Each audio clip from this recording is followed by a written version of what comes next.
കുട്ടികൾക്കൊരു study ലീവാണ്. കുട്ടികൾക്ക് കളിക്കാനും അതേപോലെ കുടുംബത്തിലേക്കൊക്കെ പോകാനും ഉള്ളതായ ഒരു ബ്രേക്കാണ് 2 മാസം അവധി എന്ന് പറയുന്നത്. കുട്ടികളുടെ സന്തോഷം. അത് കഴിഞ്ഞാൽ സ്കൂൾ വീണ്ടും തുറക്കും. അപ്പോൾ സ്കൂൾ തുറന്നാൽ പിന്നെ തുടർ പഠനം നടക്കും. അതേപോലെ തന്നെ മുറപ്രകാരം തന്നെ. അപ്പോൾ വളരെ വിശാലമായ ഈ കക്കിരിത്തോട്ടത്തിൽ വരാനും ഇവരുള്ള ഭംഗിയുള്ളതായ ഈ പ്രകൃതി ആസ്വദിക്കാനും കഴിഞ്ഞതിൽ ഞാൻ ഏറ്റവും വലുതായി ഞാൻ സന്തോഷിക്കുന്നു.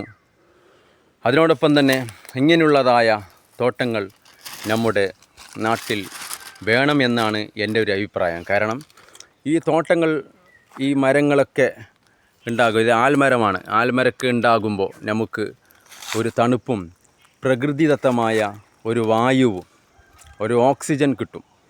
ഹൈഡ്രജൻ നമ്മുടെ വലിച്ചെടുത്തുകൊണ്ട് ഓക്സിജൻ നമുക്ക് തരികയാണ് കേസ് ഈ മരങ്ങളൊക്കെ. അപ്പോൾ പ്രകൃതി പരമായ ഇങ്ങനെയുള്ളതായ തോട്ടങ്ങൾ നമ്മുടെ നാടിന് വേണം എന്ന് ഞാൻ ഉറക്കെ പ്രഖ്യാപിച്ചുകൊണ്ട് വിശാലമായ ആ വിശാൽ എനിക്ക് വേണ്ടി കുറേ കക്കരികൾ പറക്കി അതിനിടയിൽ 2 വെള്ളരിക്കയൊക്കെ കിട്ടി. ഈ കുട്ടിക്ക് സന്തോഷത്തോടെ അഭിവാദ്യങ്ങൾ നേർന്നുകൊണ്ട് ഞാൻ നിർത്തുന്നു.